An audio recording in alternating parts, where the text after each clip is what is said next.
¿Qué tal? Buenos días.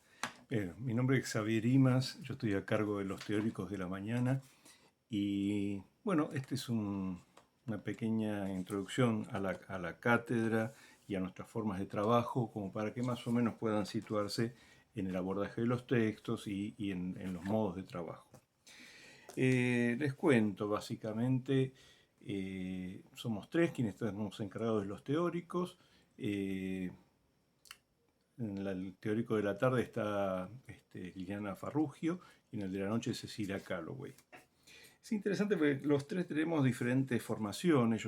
Estoy más en la clínica y el deporte, incluso en deporte de alta competencia. Liliana Farrugio trabaja mucho más en el aspecto hospitalario, con pacientes graves, con toda una grupalidad que tiene que ver con la institución. Y Cecilia Calloway está mucho más abocada a la enseñanza y a lo que es el cedronar, es decir, que es el trabajo con adicciones. Entonces, fíjense que tenemos abordajes o puntos de experiencia totalmente diferentes y, sin embargo, cada uno a su manera utiliza las herramientas que da esta cátedra en su práctica profesional. Entonces, esto es un poco esta diversidad que tenemos, que no fue elegida, se fue dando así, es un poco lo que caracteriza la cátedra. Es decir, nosotros no pensamos la terapia de grupos como una forma terapéutica que tiene un solo cuerpo teórico, sino al revés, pensamos que hay una diversidad de autores, tanto en las teorías como en las técnicas, y que cada grupo de estos autores puede ser usado en diferentes situaciones o en diferentes problemáticas. Esto tiene que ver un poco con la historia de la cátedra. En el primer momento, la cátedra tuvo como un estilo de trabajo grupal focalizado en los grupalistas más clásicos, que no necesariamente pertenecen a la corriente psicoanalítica, sino que son previos, muchos de ellos. Eh, Son autores que han trabajado mucho en el ámbito laboral, por ejemplo. Entonces, mucho de lo que dicen tiene que ver con los grupos, pero en dispositivos empresariales, en dispositivos, por ejemplo, de grupos para cambio de opinión o grupos de autoayuda. ¿Entienden? Es decir, era como podríamos decir, un, un primer momento de lo grupal. En este sentido, en la medida que Ana María Fernández gana el concurso de la cátedra, inicia toda una nueva era donde empiezan a incluirse otro tipo de autores. Por supuesto, estos primeros autores siguen estando, pero están como una parte y se incluyen muchos autores psicoanalíticos y muchos autores posteriores, es decir, que hacen desarrollos a partir de su formación psicoanalítica, pero con un estilo más focalizado, por ejemplo, en el psicodrama, o en las técnicas activas o técnicas psicodramáticas o formas lúdicas de abordar los grupos. Eh, Se incorpora una idea de subjetividad distinta, donde se piensa que los diferentes tipos de grupo corresponden a diferentes subjetividades propias de cada época. Entonces, antes de seguir, yo le diría que sería importante que les cuente un poco de qué se trata o cómo está organizado la parte de teóricos. Obviamente con el tema de la pandemia no estamos haciendo los teóricos presenciales, los estamos sustituyendo por lectura de textos, que sí había textos obligatorios antes en los teóricos, pero está fuertemente apoyado, por lo cual hemos dado guías de lectura para esos textos y hemos filmado videos como este en particular, como el que van a ver de Cecilia Calloway, que hacen una introducción a los textos. Hemos tratado de que no sean tan extensos, que sean fáciles de llevar y que sobre todo aporten lo que sería la mirada, es decir, cómo leer esos textos. Es decir, qué es lo importante que, si bien no todos los textos son de grupos, es decir, algunos son más genéricos, como los textos de Foucault, lo que tratamos es de que esos textos aporten a una mirada de los grupos que sea más apegada a lo que tienen de particular los grupos, lo que tienen de específico y el tipo de demanda que nosotros como psicólogos tenemos en los diferentes espacios grupales. Aparte de esto vamos a tener lo que llamamos conversatorios. Los conversatorios serían cada tanto tener una reunión con los alumnos, cada uno de nosotros en la banda correspondiente, para más o menos tener un diálogo más cercano. La idea es acercarnos más y tener como un intercambio, como el que naturalmente se produce en una clase teórica y común en la facultad. Es decir, que en ese punto, más que un espacio de preguntas, un espacio de teóricos, va a ser un espacio de contacto, de poder intercambiar un poco, y por ahí hasta diría un espacio, si se quiere, un poco más informal, en el sentido que uno puede trabajar de otra manera los materiales, no tan expositiva y quizás más interactuando con lo que van trayendo los propios alumnos. También es atípica la cursada, porque nosotros habitualmente teníamos en lo presencial las jornadas de multiplicación dramática o jornadas de producción grupal. Digo porque los alumnos la conocen como jornada de psicodrama. En general, esas jornadas llevaban un sábado presencial completo. Como esto no se está pudiendo hacer, hemos pedido a nuestros ayudantes que en cada comisión implementen, en la medida que puedan, alguna forma de trabajo que los acerque a la vivencia de estos modos de dispositivo. ¿Por qué? Porque entendemos que la vivencia es mucho más importante a veces que la lectura. Si cuando uno vive algo no se lo olvida, es algo que queda y no solamente no se lo olvida, sino que lo incorpora y lo usa, digamos, para su práctica. Es decir, uno no se da cuenta, pero dispone de esto como una... ¿Por qué? Porque lo vivió, estuvo ahí. Entonces, vamos a tratar de que algo de esto de alguna manera subsista. Y ahí iríamos a un punto que me parece súper importante, que es justamente para que entiendan cómo estamos pensando las situaciones grupales o lo grupal o la grupalidad. Fíjense que la pandemia, estamos entrando al segundo año. ¿Qué prevemos nosotros? ¿Que los grupos van a ser iguales que siempre? ¿Que va a ser el mismo grupo que el año pasado o el mismo grupo que en 2019? No. Es decir, nosotros creemos que los grupos están totalmente atravesados y constituidos por su época.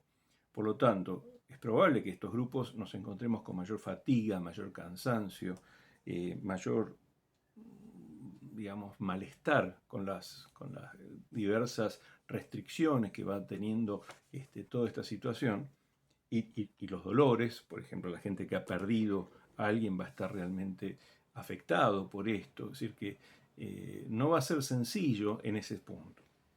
Por el otro lado, pensamos que también este segundo año no va a ser igual que el primer año de pandemia, que hemos logrado, posiblemente tanto ustedes como nosotros, adaptarnos a todas estas formas de enseñanza, que vamos a ir como mejorando aquellas cosas que desarrollamos el año pasado. Es decir, que es muy probable que algo de esto ya estemos más preparados para este tipo de práctica de enseñanza-aprendizaje. Fíjense que así como hubo una generación marcada por la Segunda Guerra Mundial, en Argentina, por ejemplo, la Guerra de Malvinas, o en Estados Unidos por la Guerra de Vietnam, o en el mundo entero por la Guerra Fría, ¿no? Este temor a la guerra atómica. También uno podría decir una generación o varias generaciones marcadas por la revolución industrial, que fue impresionante el cambio de estilos de vida, cambio de mentalidad. Y hoy en día podríamos decir también por la revolución digital, es decir, la avanzada de la informática, las TICs, las tecnologías de información y comunicación, pueden ser muy fuertes. Todavía no somos conscientes de qué tanto todo esto no solamente cambia nuestras vidas y nuestras prácticas, sino que nos cambia a nosotros. Entonces, una de las cosas que me acordaba, por ejemplo, la revolución sexual de los 60, el otro día escuchaba que lo nombraban, y sí, evidentemente de los 60 para acá, la vida de las poblaciones ha sido distinta a partir de que caen muchos tabúes que restringían la vida sexual. Por lo tanto, es probable, muy probable, que nuestras vidas y nuestra subjetividad queden marcadas de muy diversos modos por esta pandemia. Es decir, que nosotros seamos las generaciones que han vivido la pandemia.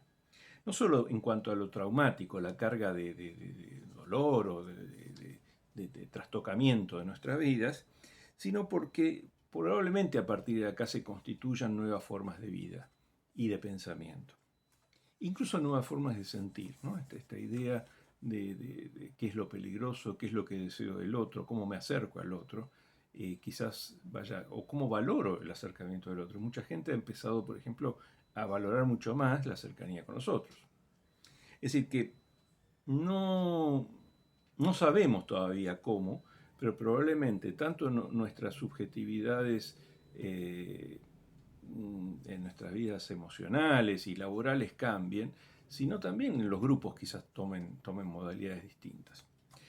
Bueno, respecto a los autores, esto sería un punto importante. No hay homogeneidad entre los autores, no hay una escuela que nuclee y tenga como una coherencia o una especie de homogeneidad. Los autores, al contrario, vienen de escuelas muy distintas, con experiencias muy distintas, de países distintos y de épocas distintas.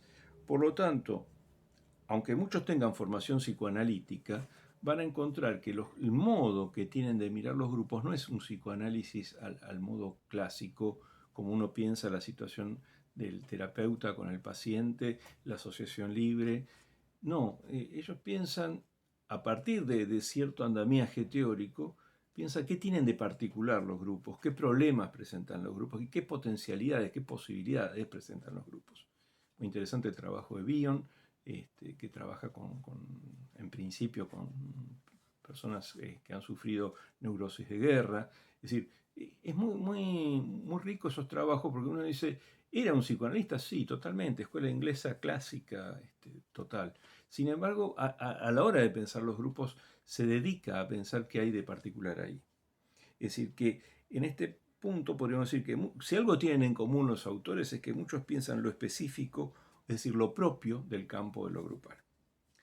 Por otra parte, respecto a las técnicas, hay una frase que trabaja mucho Ana María Fernández, que es la idea de caja de herramientas. Es decir, que ella utiliza tanto las teorías como las técnicas como si fuese una caja de herramientas. Es decir, que yo tengo una demanda, voy a lugares donde me piden hacer algún tipo de abordaje grupal y me encuentro con un determinado configuración, una determinada problemática, y ahí utilizo la técnica que me parece más adecuada. Fíjense, por ejemplo, nosotros acá en la facultad para aprendizaje estamos usando técnicas más dramáticas, digamos, de psicodrama, y, por ejemplo, para un abordaje de una escuela que tiene problemas de violencia escolar, se utiliza más grupo operativo al estilo pichoniano. ¿Por qué? Porque es lo único, no, se podría usar cualquiera de todas las técnicas. Sin embargo, esta parece ser la más útil al momento de recibir la demanda. Por lo tanto, más que elegir cuál es buena, cuál es mala, cuál es mejor, cuál es más psicoanálisis o menos psicoanálisis, lo que tratamos de ver es cuál nos sirve para el problema que tenemos delante. ¿Qué nos interesa de la cursada esta que ustedes logren? Es decir, lo que nosotros estamos buscando es que tengan el mejor panorama o lo más ancho posible, el panorama de las incumbencias, espacios y funciones que puede cubrir un psicólogo a partir de las convocatorias de lo grupal. Entonces, fíjense que puede haber tanto grupos, vamos a trabajar, grupos en educación especial, grupos en deporte, grupos con pacientes graves, grupos en equipo de trabajo, grupos en organizaciones propias de la comunidad, grupos como cooperativa de trabajo, equipos de hospital, grupos destinados a la creatividad, grupos de jóvenes, grupos terapéuticos. Es decir, que en ese sentido, cada grupo va a tener, por ejemplo, los grupos de alcohólicos anónimos son un objetivo específico. Es decir, ¿es terapéutico? De algún modo sí. ¿Trabaja con asociación libre? No. ¿Trabaja con interpretación? Posiblemente tampoco. Pero trabaja. Es decir, está abordando un problema muy importante y ahí están usando posiblemente todo lo que es vincular, todo lo que es identificación, lo que es el sentido de pertenencia grupal, como palancas para ayudar a la persona que cambie. Bueno, esto a grandes rasgos es lo que se trata la cátedra.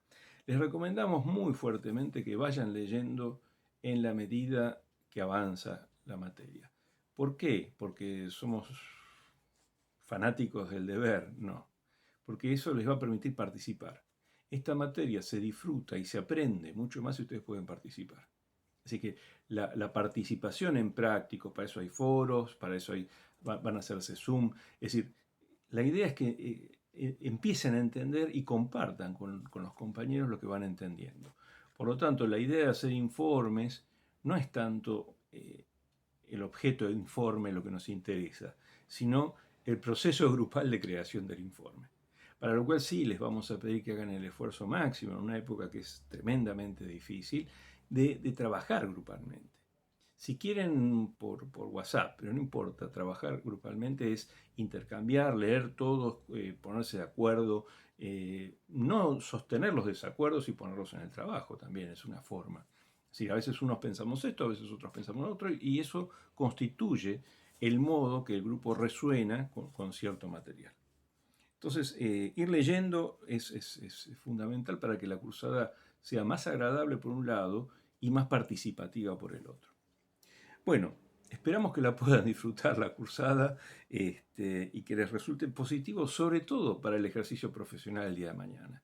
Si queremos que, más que dedicarse a lo grupal, mucho de lo que vean acá, incluso las cuestiones de género, cuestiones que no se ven en otras materias, empiezan a integrarlas en una especie de práctica profesional más crítica, más de pensar qué estoy haciendo y de última animarnos a ir creando los modos de intervención sobre la marcha. ¿Por qué? Porque estamos abordando problemas que a veces no son tan sencillos si uno se vuelve apegado a la teoría al pie de la letra, sino que a veces requiere esa especie de plasticidad, decir, bueno, ¿cómo hago con esto que me está interpelando? Realmente me está produciendo una situación de compromiso donde yo tengo que ver qué hago con esto.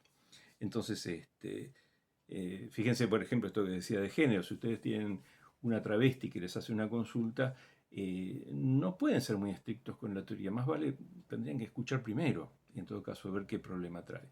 Entonces, no pueden ser muy estrictos porque la teoría da respuestas muy rápidas y posiblemente el conflicto psíquico que traiga esa persona no sea el que ustedes piensan. Entonces, a veces el trabajo sobre el paciente, el caso por caso, implica un compromiso ético muy fuerte, que es no catalogar rápidamente, sino escuchar. Entonces, en ese punto creo que es súper valioso para el ejercicio profesional ir desarrollando este sentido crítico, que no es criticar otras teorías, es repensar lo que estoy haciendo y seguir siempre pensándolo una y otra vez, no darlo por sentado. Bueno, vamos a hacer todo lo posible para que esto pueda ser así. Quédense tranquilos que en tanto se pueda en estos medios, con todas estas complicaciones, es nuestra firme decisión tratar de que la cursada sea valiosa para ustedes, sea enriquecedora y colabore por sobre todo a la formación de buenos profesionales. Bueno, nos estamos viendo.